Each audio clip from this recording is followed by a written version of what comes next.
Bismillahirrahmanirrahim. Elhamdülillah ve salatu ve selamu ala Resulillah ve ala alihi ve sahbihi ve men vala.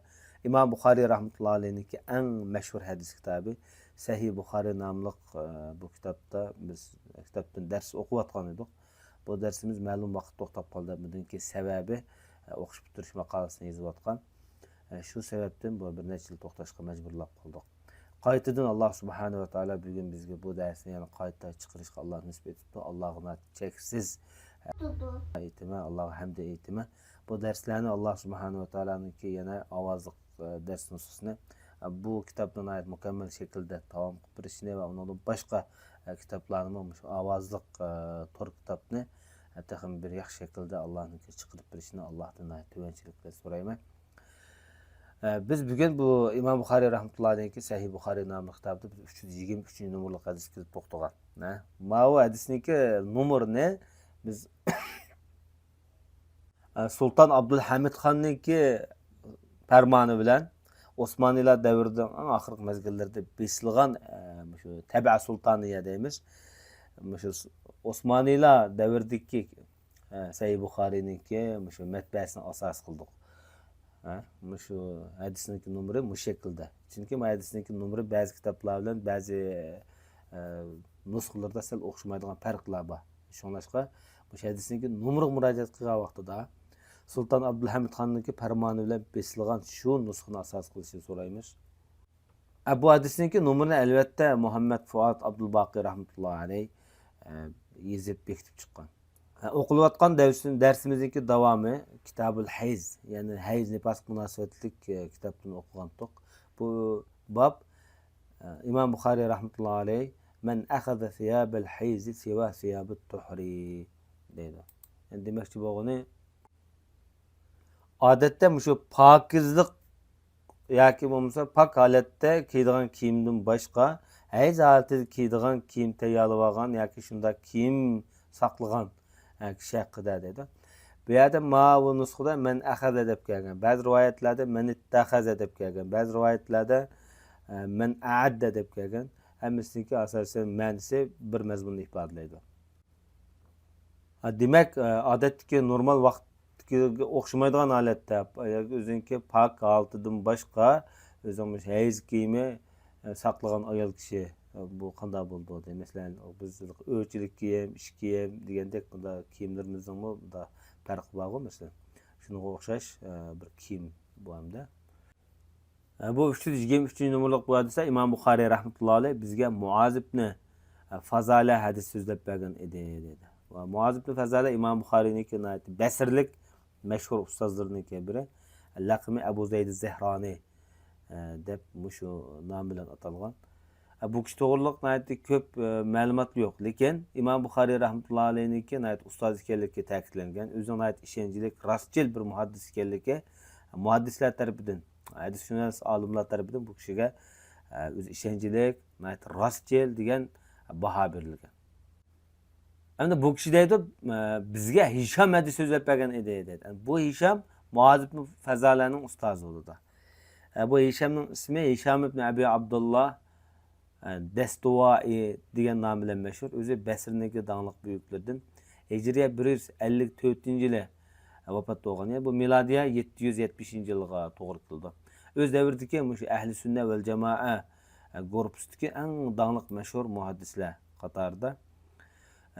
Bu kishi hozir ahvoz deymiz, Ironga tava. İronniki Arabiston tavasiga Destova deydigan bir jut bor.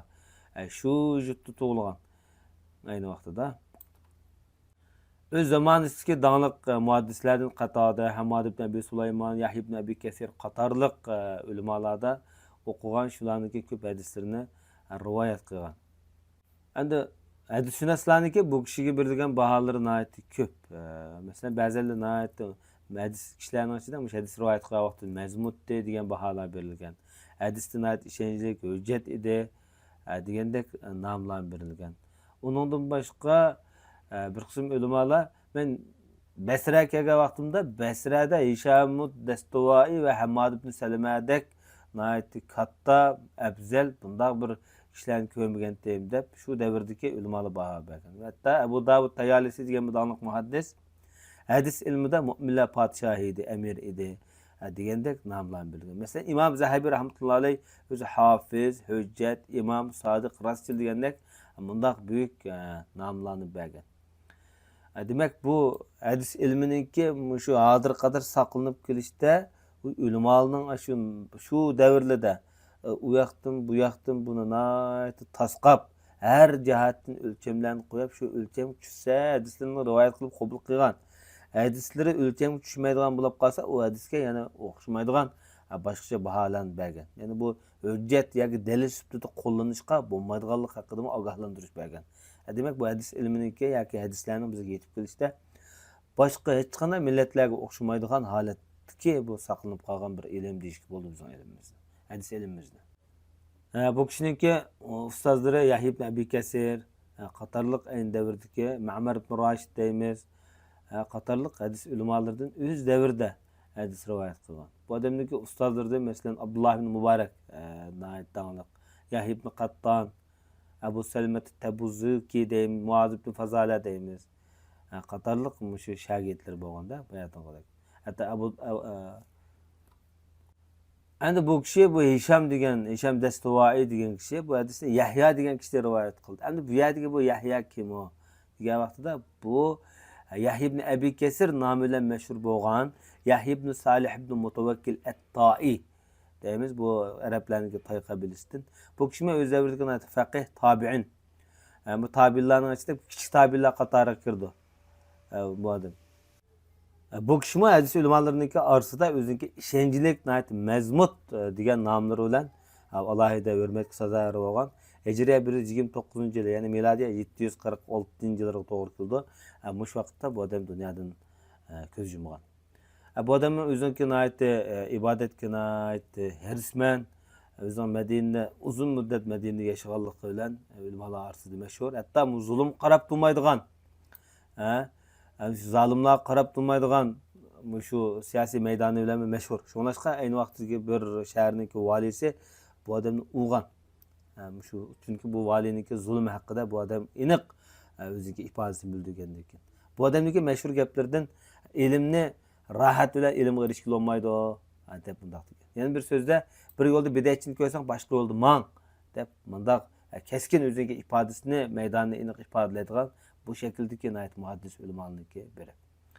Bu odamning nurg'un ulamolardan hadis rivoyat qilgan ustozlari Abu Salim ibn Abdurrahman deymiz. Bu Abdurrahman ibn Avfniki o'g'li bo'ladi.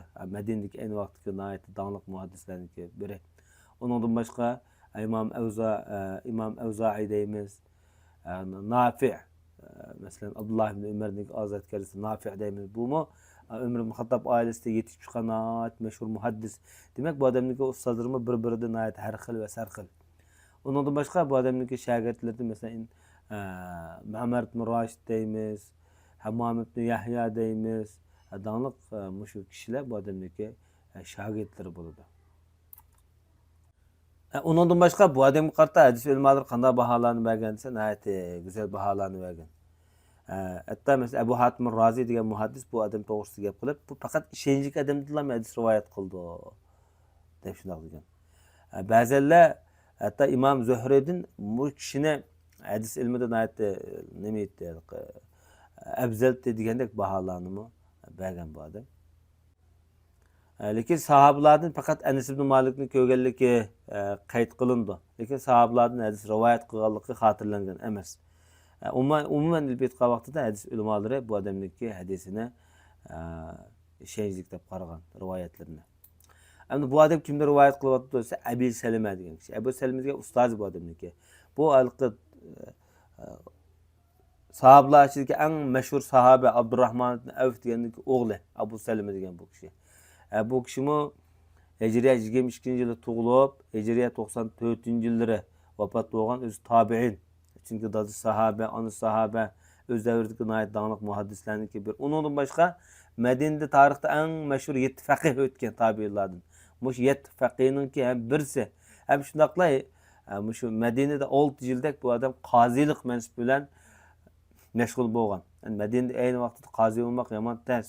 U hamma jihati yetishgan bo'lmasa qozi bo'lolmaydi. Dadısı onun ustiga jannat bilan bishorat berilgan 10 sahobaniki biri. Bu odamniki ismini ba'zilar Abdullah deydi, ba'zilar İsmail deydi. Lekin eng muhimi bu odam Abi Salima deb mush kunyasi bilan, mush nomi bilan bak mashhur bo'lib ketgan. Payg'ambar sollallohu alayhi vasallamga bular tuqqan keladigan jamoatniki biri. Bu kishi ayet nurg'un ayni vaqtdagi sahobalardan hadis rivoyat qilgan. Usama ibn Zayd, Abdullah ibn Salam, Abu Ayyub al-Ansari, Aisha, Abu Bakr Siddiq, Ummu Salima o'ziniki opisi deymiz. Emniyet opisi dediğimiz öz anısı demezsiniz. Ummu Seleme yani Resulullah'ın ayağılı değil misin? Bu ne mücahittin? Ummuhatul mu'minin. Müminlerin anısı cihetti ki hürmet namilik anısı deyimiz. Ondan başka mesela Peygamber sallallahu aleyhi ve sellem'deki ügey kızı Zeynep bint Ebi Seleme, Ebu Hureyre. Demek bu adam sahabelarındaki asasen köp kısım meşhur sahabelardan hadis rivayet kılan. Hazreti Ömer ibn Hattab, Abdullah ibn Ömer ibn As, Rabia ibn Ka'b el-Eslemi, Hasan ibn Sabit, Qatar Zeyd ibn Sabit deyimiz Qatarlık nait köp sahabelardan hadis rivayet kılan. Bu kişinin hadis rivayet kılan yamancık sana tüketkisiz. Oğul Ömer ibn Ebi Seleme deyimiz. Ondan başka Yahya ibn Ebi Kesir bayat ibn kılan. Urvat ibn Zubair, dağınık muhaddislerindeki, alimlerindeki biri. Bular bu kişinin hadis rivayet kılan. Hem de ulamalar bu kişiga qanday baho bergan degan vaqtida nayt ishonchlik edi, faqih edi, ko'p hadis rivoyat qilgan edi degandek baholarni bergan. Diniy jihatdami o'rni nayt yuqori. O'z Madinadagi dangli qozilardan. Demak, ilmda ma'lum bir maqomga yetmasa, u qozi bo'lolmaydi. Undan boshqa. Hatta İmam Zuhri rahmetullahi alayh Quraysh qabilasidan 4 odam bor. Bular dengizkan dedi ilmda. Said ibn Musayyab, Urvat ibn Zubayr, mushu Abu Salama ibn Abdurrahman, Ubaydullah ibn Abdullah. Yani mushu 4 ellerini dengiz deb münasebetleyen Qurayshliklardan. Demek bu adamı öz devirdeki ait hürmetli sazavər, hüccet karakterlik tirişçen mujtehid faqihlarniki biri deyişki buldu. Ondan başka bu kişi hem de hadisi kimdir rivayet kılınıyor degan vaqtida Zeynep bint Abi Seleme. Zeynep bint Abi Seleme olsa bu ayolniki tarihi ötep bo'lgan. Bu ayol Cenab-ı Resulullah'niki ügey kızı. Abi Seleme ibn Abdul Asad degan sahabeniki kızı bo'ladi. Peygamber sallallohu alayhi vasallamniki ailesida o'sib cho'ng bo'lgan. Chunki dadasi o'lib ketgandan keyin Peygamber sallallohu alayhi vasallam bu kishiniki onasi, ya'ni Resulullah'ning ayoli Ummu Salimning mushu Peygamberimiz olgan. Demak, mush Zeynep mush Ummu Salimniki qizi bo'ladi. Qizi bo'ladi. Bu ayolmi bunda Resulullah'niki ham oilasi cho'ng bo'lgandan keyin, Resulullah'ning tarbiyasida cho'ng bo'lgandan keyin o'zini aytib faqih muhaddis bo'lib yetishgan. O keyingi davrda buning ta'siri ummatga bo'lganda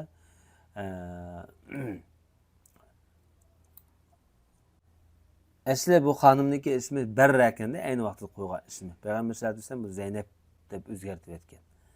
Barra degan ismi bo'lmaydi deb buni o'zgartirib aytgan.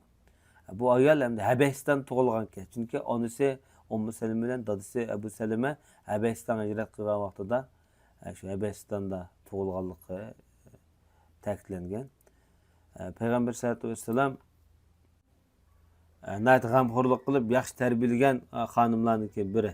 Chunki Rasulullohning o'zi cho'ng bo'lgan, onasi bilan birga shu ayol deydiki, mana Payg'ambar sollallohu alayhi vasallam Payg'ambar sollallohu alayhi vasallamniki qishig'i kirgan vaqtida payg'ambarimiz masalan yuyinayotgan bo'lsa, "Ben qiyshiq kirsa, mening o'zim suv ichishadi" deydi. "O keting" deb payg'ambarimiz aklatib Rasulullohniki bu ko'p shafqatiga erishgan taleylik sahobalarniki biri deyishki bo'ldi. Shunlashqa hadis ulamolari bu ayolga baho bergan vaqtida o'z zamonasidagi eng faqih ayol deb ta'riflagan. Ibn Abdulbar degan muhaddis katta ulamo. Ondan başqa shu Madinada bir eng faqih ayol deb ta'riflanganda Madinadagi ayni vaqtida. Demak, bu ayolniki birinchi ustozi Payg'ambar sollallohu alayhi vasallam, ondan başqa Rasulullah'niki ayollari Hazrat Aisha, Zeynep bint Jahsh qatorliq onasi bular. Ondan başqa bu ayoldan hadis rivoyat qilganlar, masalan, Urvat ibn Zubayr, Ali ibn Husayn Peygamberimizniki nevrisining avrisi masalan. Ondan başqa nayatı nurg'un kişiler, tabiiler bu kişinin bu ayoldan hadis rivoyat qilgan. Bu ayol ham Hijriyaniki 74-yili miladiya taxminan 693-yilga to'g'ri keldi. Mush paytda dunyodan ketgan. Bu ayolniki bizga qoldirib ketgan hadis rivoyatida 24 hadis qoldirib ketgan. 24 hadis payg'ambar sollallohu alayhi vasallamniki ig'izdan va sahobalarning ig'izdan rivoyat qilib, mush bizga ummatga hozir qoldirib ketgan. Endi bu ayol endi o'ziniki onasi Ummu Salama radhiyallohu anha rivoyat qiladi. Ummu Salamaniki asli ismi Hind bint Abi Umayya.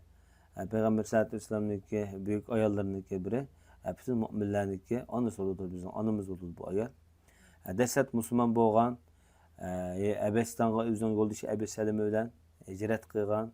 Undan keyin Madina Munawvarga hijrat qilgan.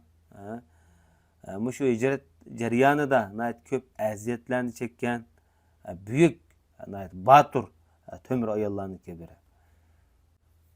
O'ziniki bu aqli, o'tkirlik bilan mashhur. Chunki payg'ambar sollallohu alayhi vasallam bu ayolniki ba'zi fikrlarini, ra'yini bu g'azotlarda, urushlarda ib chiqqan vaqtda qabul qiladi. Masalan, Hudaybiya sulhisida payg'ambar sollallohu alayhi vasallamga bu odam maslahat bergan. Rasululloh bu ayolniki maslahatini ilib shu ishni yaxshi shaklda Rasululloh o'rindab chiqqan. Bu onamizning taxminan 380 lik hadisi shu ummatga miros sifatida qilib qolgan.